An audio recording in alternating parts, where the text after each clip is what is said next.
주신 하나님 말씀은 사도행전 9장 1절로 9절입니다. 우리 같이 함께 읽겠습니다. 사울이 주의 제자들에 대하여 여전히 위협과 살기가 등등하여 대제사장에게 가서 다메섹 여러 회당에 가져갈 공문을 청하니, 이는 만일 그 도를 따르는 사람을 만나면 남녀를 막론하고 결박하여 예루살렘으로 잡아오려 함이라.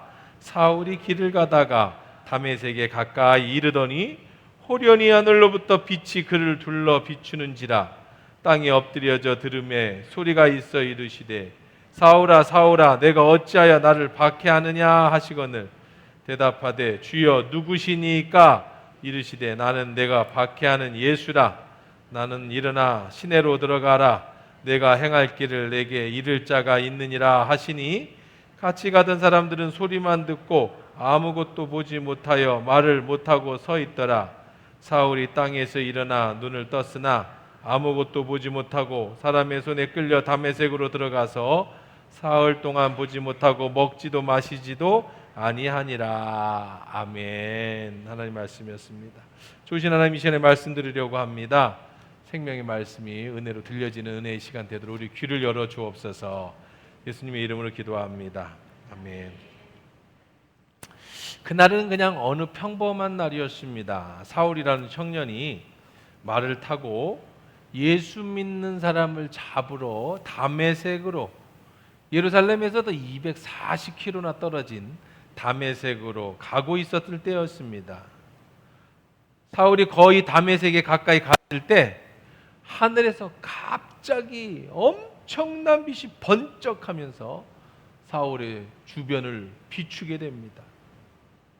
예상치 못한 그 빛이 그를 둘러싸게 됐고, 당연히 놀랐겠죠. 사울이 타고 있던 말이 놀래서 이제 앞발을 들게 되고, 사울은 그 말에서 떨어졌습니다. 놀래 날뛰는 말에게서 떨어집니다. 어디가 아픈지, 어디가 부러졌는지 돌아볼 겨를이 없어요. 얼마나 무섭든지, 그 빛이 얼마나 찬란하든지 이 땅에서 한 번도 본 적이 없는 그 빛이 사울에게 비춰집니다. 사울은 무서워서 땅에 엎드려 고개를 땅에 박고 덜덜 떨고 있습니다. 아무리 당당하던 사울도 이 빛 앞에서는 꼼짝할 수가 없었던 겁니다. 그 순간입니다.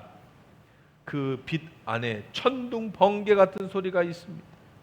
사울아 사울아 내가 어찌하여 나를 핍박하느냐.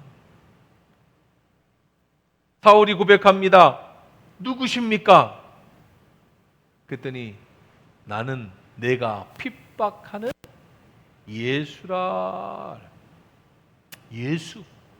사울은 예수란 이름은 너무 잘 알고 있습니다. 지금 사울이 예수 믿는 사람들을 잡아가기 위해 다메섹에 오고 있었지 않았습니까? 예수가 누굽니까? 사울이 아는 예수가 누구였어요? 로마의 반역자입니다. 십자가에 처형당한 죄수입니다. 자기가 하나님의 아들이라고 공갈을 하고 다니고 사람들을 현혹하던 사람입니다. 사람들을 기만했습니다. 자신이 죽은 다음에 살아날 거라고 하는 허풍을 떨었습니다.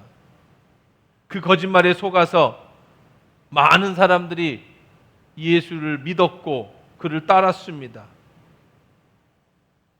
그들은 유대교를 배척했고 율법을 무시했습니다. 나라를 어지럽혔습니다. 유대교를 파괴하는 죄인들입니다. 그런 예수를 따르는 잔당들을 숙청하는 것이 하나님을 기쁘시게 하는 일이라고 하는 분명하고 확고한 생각을 가지고 있던 사울이에요. 그래서 누구보다도 예수는 잘 압니다. 그 순간 하늘에서 쏠리는 소리가 나는 내가 핍박하는 예수라. 예수를 만난 거예요. 사울은 예수가 살아났다는 말을 절대 믿지 않았습니다. 허풍이라고 생각했습니다. 그 제자들이 만들어낸 꾸며낸 일이라고 생각했습니다. 그런데 그 살아난 예수, 하나님의 아들 예수가 지금 당장 내 눈앞에 나타났어요. 찬란한 빛으로 오셨습니다. 그리고 스스로 내가 예수다. 더 놀라운 것은 네가 핍박하는 예수다라고 얘기하시는 거예요. 직접 나타나서 하시는 말씀이 왜 나를 핍박하느냐? 지금 살아있는 예수를 만나는 순간, 부활한 예수를 만나는 순간, 사울은 자기가 가졌던 모든 신념이 한순간에 무너집니다.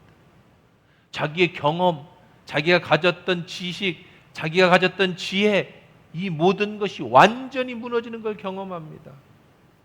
그리고 예수님의 말씀, 불과 몇 마디 안 되는 그 말씀 속에 지금까지 내가 얼마나 큰 잘못을 저질렀는지를 깨닫게 되죠. 내가 하나님의 아들 예수를 핍박했어요. 구세주 예수를 핍박했습니다. 지금 내가 하고 있는 행동, 하나님을 위해서 한다고 했던 행동, 선하다고 여겼던 나의 행동, 내 가치를 가지고, 내 가치관을 가지고 행동했던 모든 것이 오히려 하나님을 핍박하는 행동이었고, 오히려 예수를 박해하는 행동이었다라는 겁니다. 정말 예수님이라면 지금 사울은 자신의 인생 전부가 완전히 무너지는 겁니다. 자신의 삶이 지금까지 살아왔던 게 한순간에 다 무너지는 겁니다. 거짓말이라고 여겼던 것이 진실이 되고, 내가 진실이라고 여겼던 것, 알고 있던 것이 거짓말이 되는 그 순간을 겪는 겁니다. 사울이 자신의 가치관이 다 무너지는 데는 불과 몇 분, 아니 불과 몇 초가 안 걸렸어요. 죽었다는 예수가 살아났습니다. 그 죽었다고 살아난 예수가 지금 내 앞에 있습니다. 그리고 내가 한 행동이 예수를 핍박한 행동이라고 말하고 있습니다. 지금 자신이 믿었던 모든 것이 불과 몇 초 사이에 가졌던 가치관이 다 무너져 내리는 경험을 하게 되는 겁니다. 반대로 새로운 가치관이 세워지는 작업입니다. 새로운 기준이 세워집니다. 예수 그리스도라는 기준이 인생에 새로 잡히는 경험을 하게 되는 거예요. 나는 내가 핍박하는 예수다. 여러분도 그렇지 않습니까? 여러분은 어떠세요? 여러분 예수님을 만나고 여러분의 삶이, 여러분의 가치관이 과거의 여러분과 완전히 달라졌습니까? 삶의 기준이 완전히 달라졌습니까? 지난주에 말씀드린 것처럼 사람은 안 바뀌어요. 사람은 안 바뀌고 싶어 합니다. 그냥 편한 대로 살고 싶어 하는 게 모든 인간의 본성이에요. 가끔 암병에 걸렸다가 살아났다든지, 큰 사고를 겪고 살아났다든지, 인생에 큰 충격적인 일을 경험하게 되면 그때 사람이 바뀌는 경우가 종종 있습니다. 그런데 그때 바뀌는 건 그의 삶이 송두리째 바뀌는 게 아니라 그의 생각이 바뀌는 거죠. 그런데 우리의 인생을 송두리째 바꾸는 경험이 있습니다. 하나예요. 오직 하나. 예수 그리스도를 만날 때. 물론 사울과 같이 익사이팅한 경험을 통해서 예수를 만나는 사람도 있겠지만, 모태신앙이 됐든 아니면 여러분이 자연스럽게 예수를 믿게 됐든 어느 순간인가 나의 기준이 완전히 바뀌는 순간은 바로 예수 그리스도를 나의 마음에 영접하고 나의 삶의 기준을 예수로 만나는 그 순간에 그때 사람은 바뀌는 거예요. 이걸 갖다가 거듭난다라고 얘기합니다. 거듭난다. 그럼 거듭난다라고 하면 사람들이, 정치인들이 뭐 잘못을 저지르고 나서 아주 새롭게 이제 할 때 제가 다시 거듭나겠습니다 라고 한다든지, 아니면 연예인이 마약을 한다든지 음주운전을 한다든지 사회적 물의를 일으키고 나서 다시 돌아오고 싶을 때 제가 거듭나겠습니다 라고 하는 그 거듭남하고는 차원이 다른 거듭남이에요. 말 그대로 born-again이에요. 엄마 뱃속에서 다시 태어났다 나오는 것과 같은, 완전히 우리의 인생의 가치관이 완전히 뒤바뀌는 것, 이걸 거듭남이라고 얘기하는 겁니다. 여러분은 지금 거듭난 삶을 살고 있는 사람들이에요. 왜 그러냐? 우리의 삶의 기준이 나의 욕심에서 하나님의 말씀으로 바뀌었기 때문에 그런 거예요. 이제 내 인생의 기준이 하나님의 말씀이 됐기 때문에 그런 거예요. 이전에는요, 내 경험이 내 기준이었어요. 내 생각이 내 기준이었어요. 내가 옳으면 옳은 거고 내가 틀리면 틀린 겁니다. 사울은요, 자신의 생각이 옳은 대로 행동했습니다. 예수는 사기꾼이라고 생각했습니다. 예수를 따르는 사람은 유대교를 어지럽히는 사람들이라고 했습니다. 그들을 잡아 죽이는 것이 하나님의 뜻이라고 생각했습니다. 지난주에 배운 것처럼, 말씀을 나눈 것처럼 자신의 경험, 배운 학문, 이런 삶이 나를 만들었어요. 그래서 그렇게 생각하고 그렇게 행동을 했습니다. 그런데 오늘 이 한순간에, 불과 몇 분, 몇 초 되는 않는 이 순간에 하늘에서 빛이 임하고 예수님이 직접 사울에게 나타나셔서는 나는 내가 핍박하는 예수라는 말씀을 들을 때 사울은 자기가 세워놨던 수십 년의 기준, 삶의 방향, 삶의 가치관이 완전히 무너지는 거죠. 예수를 통했어요. 그 다음부터는 새롭게 세워졌어요. 뭘로 세워져요? 하나님의 말씀으로 세워지는 겁니다. 이 사람이 거듭난 사람입니다. 이 사람을 우리는 그리스도인이라고 부르는 거예요. 변화된 사람이죠. 세상 사람들과 그리스도인의 차이가 바로 그겁니다. 세상 사람들은요, 자신의 삶이 기준이에요. 세상의 법이 기준입니다. 자신의 만족을 삶의 기준으로 삼습니다. 지금의 이 시대를 제가 자주 말씀드리지만 이 시대 문화를 포스트 모더니즘 시대라고 부릅니다. 이게 무슨 시대냐? 이 포스트 모더니즘의 이 문화의 특징이 뭐냐면 학교나 가정이나 사회나 매스미디어, 텔레비전, 유튜브, 인터넷 모든 것에서 우리에게 가르치는 문화가 뭐냐? 네가 삶의 주인이다. 이거예요. 모더니즘 시대에는요, 우리의 과거 시대, 우리가 어렸을 때는요, 학교는 선생님이 주가 돼서 여러 학생들에게 가르쳤어요. 주입식이었습니다. 애들을 앉혀놓고. 아버지가 가장이었습니다. 아버지의 기준으로 자녀를 가르치는 가정교육이, 밥상머리 교육이 이루어졌습니다. 스승을 공경해야 된다. 부모를 공경해야 된다. 나라의 임금을 공경해야 된다. 권위가 세워졌고 권위자에 의해서 가르침을 받고 그렇게 사회가 운영되던 시절이었습니다. 지금은 포스트 모더니즘 시대는 그렇지 않아요. 학교도 선생이 주가 아닙니다. 학생이 주입니다. 1대1로 자기 개발을 시키고 자기 주도하고, 가정에서도 사회에서도 사회의 법을 어기지 않는다면 네가 기준이다. 네가 삶의 주인이다. 너의 행복, 너의 만족, 너의 즐거움, 남에게 해만 끼치지 않는다면 무엇을 해도 옳다. 동성연애? 그게 무슨 상관이냐? 남자가 남자끼리, 여자가 여자끼리 밤에 무슨 짓을 하든 그게 나하고 무슨 상관이 있어? 그게 누구에게 해를 끼쳐? 그럼 네 마음대로 해라. 네가 삶의 주인인데. 음란함, 이 세상에 살아가는 모든, 지금 시대에 일어나는 모든 가치관의 변화, 연애관, 다 네가 주인이라는 시대예요. 하지만 우리 그리스도인은요, 삶의 기준이 내가 아니에요. 시대가 아무리 변해도요, 우리를 창조하신 분이 있고 나를 만드신 목적이 있고, 우리는 하나님을 기준으로 하나님의 말씀대로 살아가는 사람들. 세상 문화하고 너무 안 맞죠. 그러니까 교회를 세상 사람들이 싫어하는 거예요. 그러니까 점점점 세상 사람들이 이 포스트 모더니즘 시대에서 교회는 이제는 더 이상 이 문화와 맞지 않는 겁니다. 그래서 사람들이 교회를 안 나오죠. 기준이 하나님의 말씀이 되고 기준이 예수 그리스도가 되고 그 기준에서 벗어나는 것을 죄라고 얘기한다면 사람들이 내가 기준이 아닌데 좋아하지 않는다라는 거죠. 사울이 그렇게 살았습니다. 여러분, 죄가 뭐예요? 죄가 뭡니까?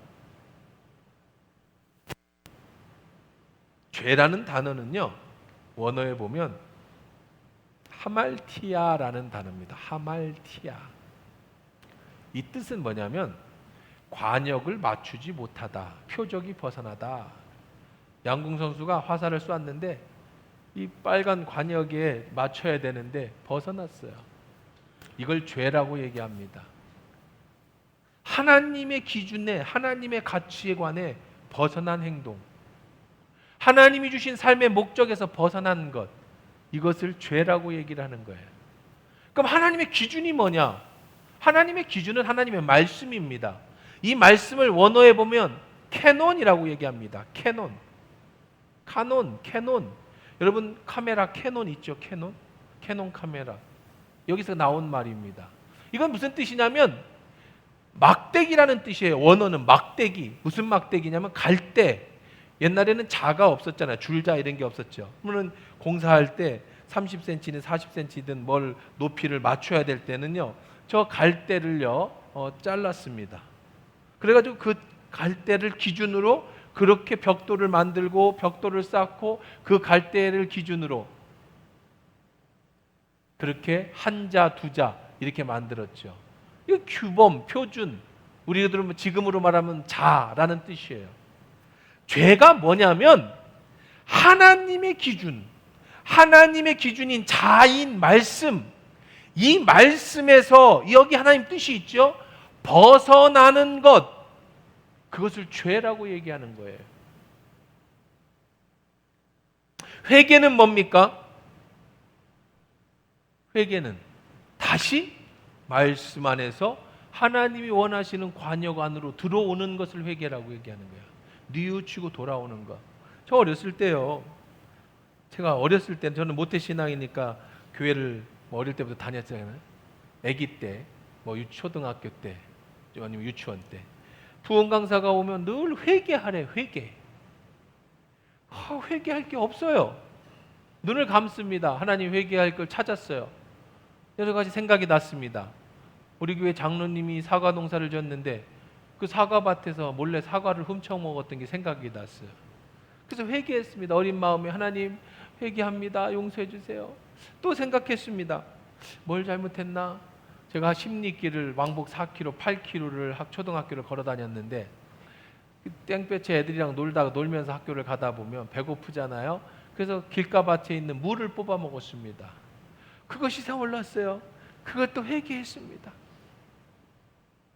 그 다음 해가 됐습니다. 또 부흥회를 엽니다. 목사님 회개하랍니다. 또 눈을 감았습니다. 뭘 회개해야 되지? 생각했습니다. 사과 따먹은 걸 회개했습니다. 무 뽑아 먹은 걸 회개했습니다. 시간이 너무 많이 남아요. 엄마 말씀 안 들은 것도 생각났어요. 엄마 말씀 안 들은 것도 회개했습니다. 그런데 또 아무리 생각해도 회개할 게 없어요. 그 다음 해가 또 됐습니다. 회개하랍니다. 또 회개하래요. 사과 따먹은 거 매년 회개하고 무 뽑아먹은 거 맨날 회개하고 엄마 말씀 안 들은 거 맨날 회개하고 이걸 하나님이 기뻐하시는구나. 희한하다. 언제까지 회개해야 되는 거지? 어느 날 자기가 회개한 걸 또 저지르면 또 회개하면 천국에 못 간다 그래요. 그건 이제 똑같은 죄를 저지르지 말라는 얘기인데 그게 충격을 먹었어요. 왜? 작년에도 회개하고 그전에도 회개해 또 오늘 회개하면 난 천국 못 가는 거야? 야 이거 말고 딴 거 회개하라는 보다 아무리 머리를 짜내도 사과 따먹은 거, 무 뽑아 먹은 거, 엄마 말씀 안 들은 거 말고는 초등학생이 굳이 회개할 게 별 찾을 길이 없어요. 여러분 그게 회개입니까? 많은 사람들이요 똑같이 저랑 같이 생각하고 있어요.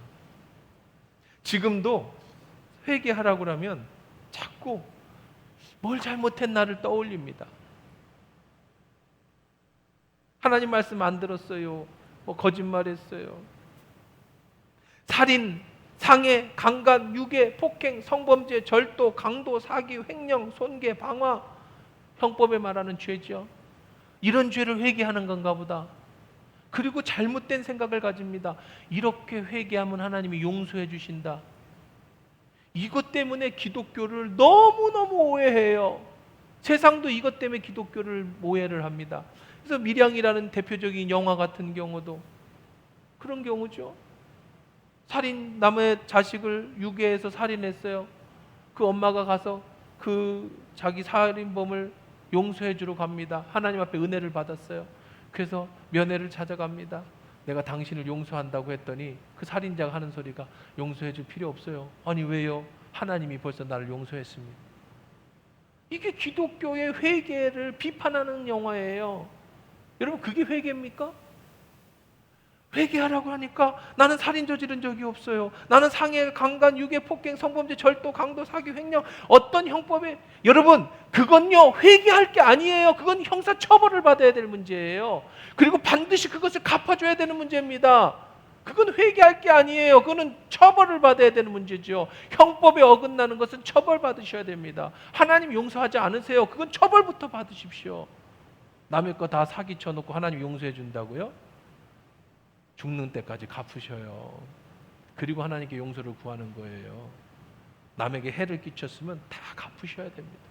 그건 회개할 게 아니에요. 그건 당연히 처벌을 받아야 될 거예요. 거짓말, 사기, 강간. 여러분 죄가 뭐예요? 죄. 뭘 회개하는 겁니까? 나는 이런 일 안 저질렀어. 그러니까 난 회개할 일이 없어. 그런 건가요? 아니요. 하말티아. 죄라는 것은 관역에서 벗어난 것, 말씀에서 벗어난, 기준에서 벗어난 모든 것을 죄라고 여기는 거예요. 내 마음의 중심이 하나님이 아닌 모든 것, 내 욕심대로 행한 모든 것, 하나님을 떠난 생각, 하나님을 떠난 욕심, 하나님을 떠난 행동, 이 모든 것이 다 죄입니다. 아니 목사님, 나를 죄인 만들려고 하는 겁니까? 우리를 지금 가스라이팅 하는 거예요? 죄의식에 빠져갖고 꽉 묶어놓으려고 하는 겁니까? 그게 무슨 죄입니까? 생각하는 게 죄라고요? 행동하는 게 죄 아니에요? 아니에요. 절대 아닙니다. 우리는 여러분 죄가 뭔지 정의를 내리지 않으면, 죄가 뭔지 모르면, 회개가 뭔지 모르면 맨날 앉아가지고 제가 어렸을 때 했던 것처럼 뭐 훔쳐먹고 누구에게 잘못한 거 형사적인 처벌을 받아야 될 것만 떠오르고 그런 거 안 했으니까 난 죄인이 아니라는 이런 잘못된 생각 속에 빠져 있는 거예요. 하나님을 위하지 않은 모든 내 욕심대로 행한 것, 그것을 다 죄라고 얘기하는 겁니다.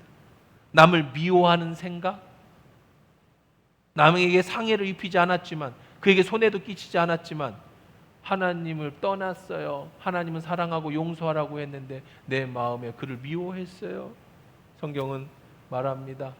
요한일서 3장 15절 읽습니다. 시작. 그 형제를 미워하는 자마다 살인하는 자니 살인하는 자마다 영생이 그 속에 거하지 아니하는 것을 너희가 아는 바라. 기준이 달라지는 거예요. 죄는 관역에서 벗어나는 거예요. 죄는 하나님의 잣대인 말씀에서 비춰봤을 때 아니고 잘못된 것을 죄라고 얘기를 하는 겁니다. 사울은 자기 자신이, 자기 생각이 그것이 옳다고 믿었습니다. 기준이 자기 자신이었어요. 예수 믿는 사람을 잡아들이고 죽이는 것을 선이라고 생각했습니다. 그런데 하나님은 그건 악이라고 가르쳐줍니다. 그것을 예수를 핍박하는 거라고 말합니다. 그럼 그것이 악이 되는 거예요. 그러면 우리는 또 이렇게 생각합니다. 목사님, 그러면 죄를 회개할 게 너무 많아요. 우리의 어떤 행동, 우리의 어떤 말, 그런 것들은 회개할 수 있겠지만 내 생각이 하나님과 벗어났다고 한다면, 그 모든 것을 죄라고 여긴다면 우리를 완전 죄인 아닙니까? 죄투성이 아닙니까? 하루에도 나는 하나님을 생각하지 않고 행동하는 게 얼마나 많은데요? 그럼 내가 완전히 죄로다가 꽉 차 있네요. 회개할 게 너무 많아지는 거 아닙니까? 여러분, 예수를 믿으면요, 그리고 여러분 신앙이 성장하면은요, 예수를 닮아가면 어떤 형상이 나타나는 줄 아세요? 죄가 많아져요. 이전에는 별로 양심의 가책이 느끼지 않던 것들, 이전엔 이게 뭐 별로 죄라고도 여기지 않았던 것들, 그런 것들이 예수를 더 알아가면 알아갈수록, 신앙이 깊어지면 깊어질수록 생각하는 것, 행동하는 것, 말하는 것, 이 속에서 하나님을 떠난 내 자신이 자꾸 보여지면서 죄가 많아지는 거예요. 회개할 게 많아지는 거예요. 옛날에는 회개할 게 없어요. 아무리 짜내봐야 사과 따먹고 남의 무 뽑아 먹은 거, 아무리 짜내봐야 엄마 말씀 안 듣고 엄마 주머니에서 돈 몇백 원 가져간 거, 이것 말고는 도저히 짜내 생각할 수가 없었던 것이었는데, 신앙이 깊어지면요, 예수를 더 알아가면요, 말씀을 더 알아가면 미워하는 생각, 주님을 떠난 나의 마음, 내 가치관, 이 모든 것이 죄로 다가오는 거예요. 그게 정답입니다. 시편 119편 130절에 이렇게 말씀하십니다. 주의 말씀을 열면 빛이 비추어 우둔한 사람을 깨닫게 하나이다. 우둔해서 몰랐어요. 그게 죄인지도 몰랐던 거를 하나님 말씀을 알아가면 알아갈수록, 신앙생활을 하면 할수록 점점 내 우둔함이 깨어져요. 사울에게 빛이 비춰집니다. 그 빛이 비춰지고 말에서 떨어질 때 사울은 자기가 얼마나 연약한 존재인지, 자기가 안다고 생각했던 모든 것이 아무것도 아니라는 것, 그걸 그제서야 깨닫게 되는 거죠. 34편 18절에는 이렇게 말씀하십니다. 여호와는 마음이 상한 자에게 가까이 하시고 중심에 상처를 입은 자들을 구원하신다. 그러면 죄가 많아지고 자꾸 회개할 게 많아지면, 그러면 내 삶이, 내 자유가 줄어드는 거 아닙니까? 그러면 더 힘들어지는 거 아니에요? 이전에는 죄가 아닌 것이 자꾸 마음이 불편해지면 행복해지지 않을 것 같은데요?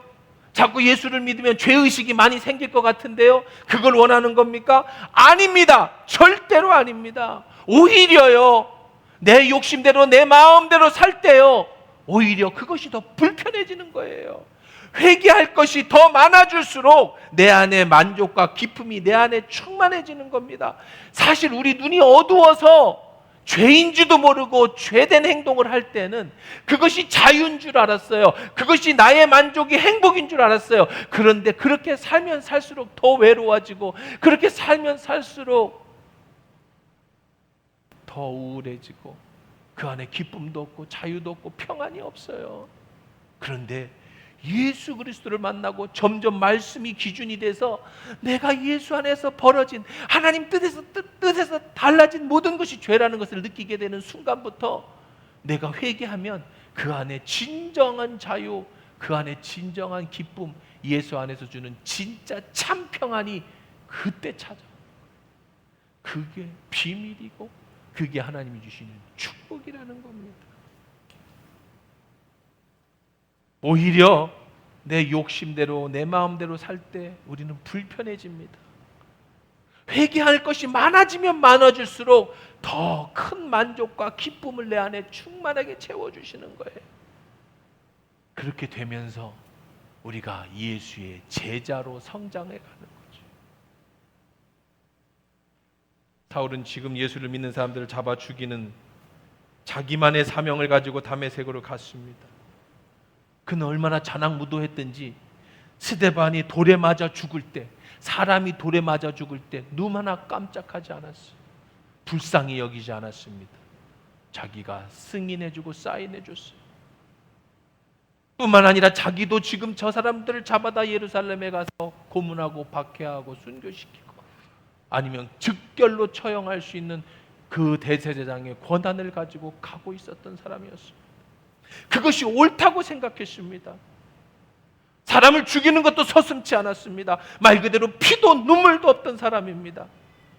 그러던 사람이 다메섹 도상에서, 다메섹 길에서 빛이신 예수를 만나는 순간, 그 불과 몇 분, 몇 초 사이에 자신의 인생이 완전히 바뀌어져 하나님의 사람, 예수님의 사람으로 훈련되어지는 거죠.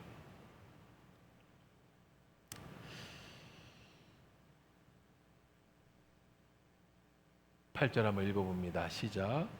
사울이 땅에서 일어나 눈을 떴으나 아무것도 보지 못하고 사람의 손에 끌려 다메섹으로 들어갔어. 예수의 그 밝은 빛이 자신의 육신을 덮이는 순간 육신의 눈이 멀어버립니다. 다른 사람을 잡으러 가겠다고 여러 호위 군사들을 데리고 지금 말을 타고 가고 있던 사울이었는데, 늠름한 사울이었는데 예수를 만나는 순간 눈이 멀어버려 다른 사람의 손에 이끌려서 간신히 마을로 들어갑니다. 시각 장애인이 된 거예요. 시각 장애인이 됐다는 말은 무슨 뜻입니까?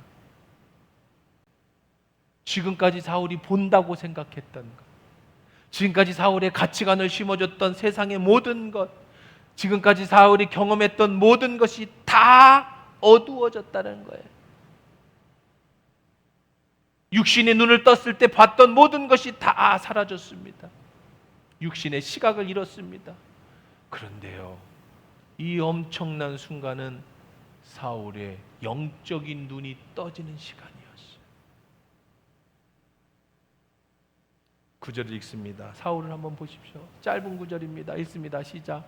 사흘 동안 보지 못하고 먹지도. 사흘 후에 아나니아가 사울을 데리러 갑니다.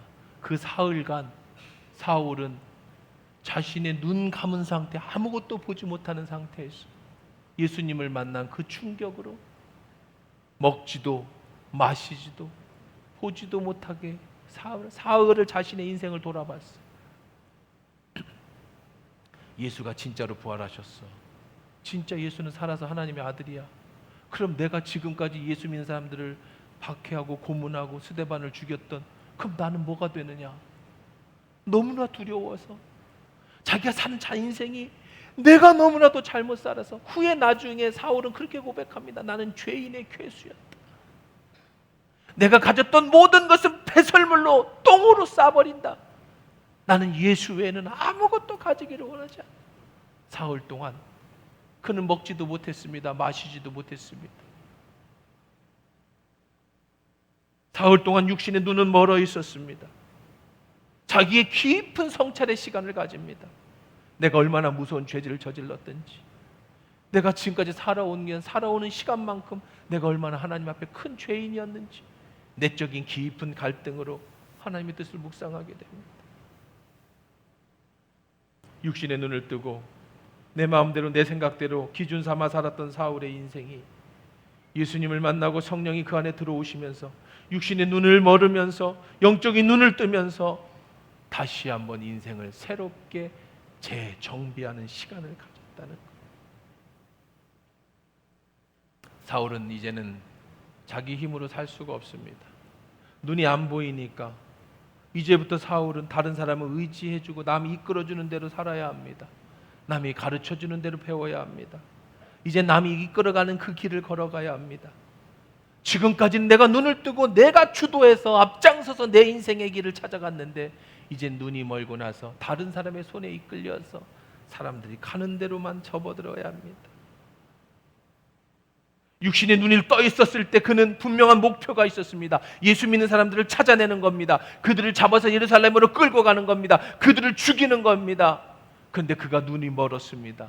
그런데 그가 원래 목표였던 대로 예수 믿는 사람들에게 데려갔습니다. 그런데 이번에 가는 사울은 이전에 예수 믿을 사람을 잡아 죽이려던 그 강한 사울이 아니라 눈이 멀어 아무것도 할 수 없는 연약한 사울,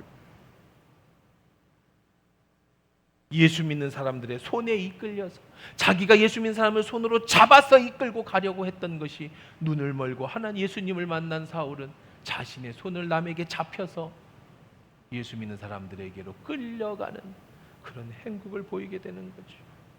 육신의 눈이 닫히면 영적인 새로운 눈이 열리게 되는 겁니다. 여러분도 한번 생각해 보십시오. 여러분은 지금 눈을 뜨고 있습니까? 육신의 눈을 뜨고 있습니까? 여러분의 인생이 여러분이 생각했던 대로 잘 진행되고 있습니까? 여러분이 목표했던 대로 한 해 한 해가 잘 가고 있습니까? 혹시 여러분은 구원받기 이전에 사울처럼 내 욕심대로 살아가는 사울의 모습 아닙니까? 예수를 믿는다고 하지만 여전히 내 마음을 하나님께로 맞추지 않고 하말티아 죄의 속성대로 내 가치관대 내 욕심대로만 살아가고 있지는 않습니까? 근데 기억하십시오. 사울이 한 건 아무것도 없어요. 이 모든 걸 누가 하셨어요? 성령이 하셨습니다. 성령님이 사울을 찾아냈습니다. 그리고 그를 변화시켰습니다. 오늘도 성령님은 여러분을 찾아오십니다. 오늘도 이 말씀을 통해서 여러분을 변화시키기를 원하십니다. 성령은 오늘도 여러분의 눈을 멀게 하기를 원하셔요. 영적인 눈이 떠지기를 원하고 계시는 거예요. 여러분이 해야 될 일이 뭐예요? 내가 해야 될 일이 뭐예요? 사울이 해야 될 일이 뭐였습니까? 아무것도 없어요. 그저 성령의 도우심을 구하는 겁니다. 그저 성령이 내 자유의지를 성령님께 위탁하는 것뿐입니다. 오늘도 육신의 눈을 뜨고 육신의 즐거움과 만족으로 내가 기준되어 살아가는 삶이 행복한 것 같지만 그 안에는 자유가 없고 기쁨이 없어요. 영적인 눈을 뜨고 성령이 이끄는 대로 말씀을 기준 삼아 살아갈 때에 그 안에 참 자유가 있는 거죠. 여러분은 죄가 뭔지도 모르고 하나님을 떠난 인생의 삶을 살고 계시지는 않습니까? 바른 기준으로 이 세상의 말씀으로 바르게 살려고 노력해야 되는 겁니다. 사랑하는 성도 여러분, 오늘 사울의 변화를 보았습니다. 사울은 불과 몇 분, 아니 몇 초 사이에 그의 인생이 완전히 뒤집어지는 역사를 봅니다. 수십 년의 사울의 가치관을 한순에 바꾸는 역사가 일어납니다. 바로 예수 그리스도를 만났을 때, 그 안에 성령이 빛이 임하셨을 때 born again 비로소 거듭나게 됐어요. 예수님을 만나면 성령이 임합니다. 성령은 사울의 눈을 멀게 했지만, 지금까지 그의 삶을 마감시켰지만 이제 새롭게 영의 눈을 뜨고 그의 새로운 삶을 살 수 있도록 시작하게 하셨다라는 겁니다. 오늘 사울의 모습을 보면서 내 자신의 모습을 살펴보십시다. 여러분, 아직 변화되지 않는 사울의 모습으로 이 세상을 살아가고 계시다면 다시 한번 성령의 도우심을 구하십시오. 아직도 이 세상의 기준이 내 욕심이고 내 욕망이라면 그렇게 살면 행복할 것 같고, 그런 나의 노후가 축복일 것 같고, 그렇게 하면 행복할 것 같지만 그 인생은 불안한 인생이에요. 그 안에는 두려움의 인생입니다.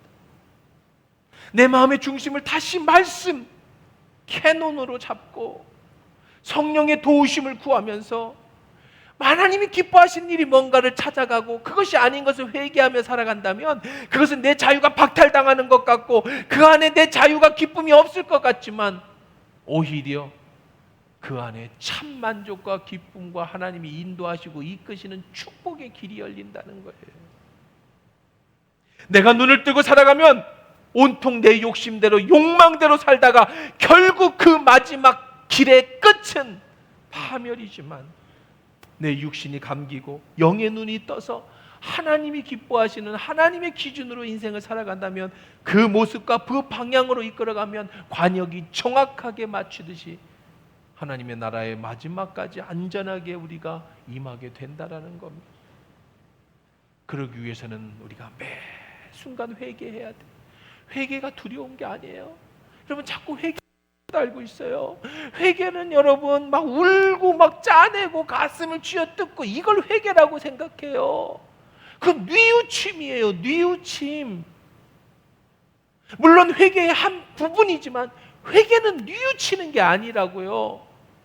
회개는 다시 하말티아 관역에서 벗어난 걸 기준으로 캐논으로 다시 잡아서 다시 바른 길로 돌아서는 것을 회개라고 하는 겁니다. 매 순간 오늘도 주님을 잃어버리고 내 생각대로 내 욕심대로 살았다는 걸 깨닫는 순간에 성령님, 나의 죄를 용서해 주십시오. 예수님, 나의 죄를 용서해 주십시오. 다시 내 마음의 중심이 하나님께로 맞춰지게 해 주십시오. 돌아오는 게 회개인 거예요. 잘못했다고 가슴을 치고 울고 끝나는 게 회개가 아니라 내가 잘못된 삶을 돌이키는 게 회개라고요. 이대로 가면 관역에서 벗어났어요. 그러니 다시 관역을 향해 나 자신을 돌이키는 것을 회개라고 얘기해요. 매일 회개해야 합니다. 수시로 회개해야 합니다. 그것이 여러분을 힘들게 하는 게 아니라고요. 그것을 여러분 슬프게 하는 게 아니라고요. 그것이 여러분에게 자유를 주고 그 안에 그것이 여러분을 기쁘고 행복하게 하는, 회개를 두려워하지 마세요.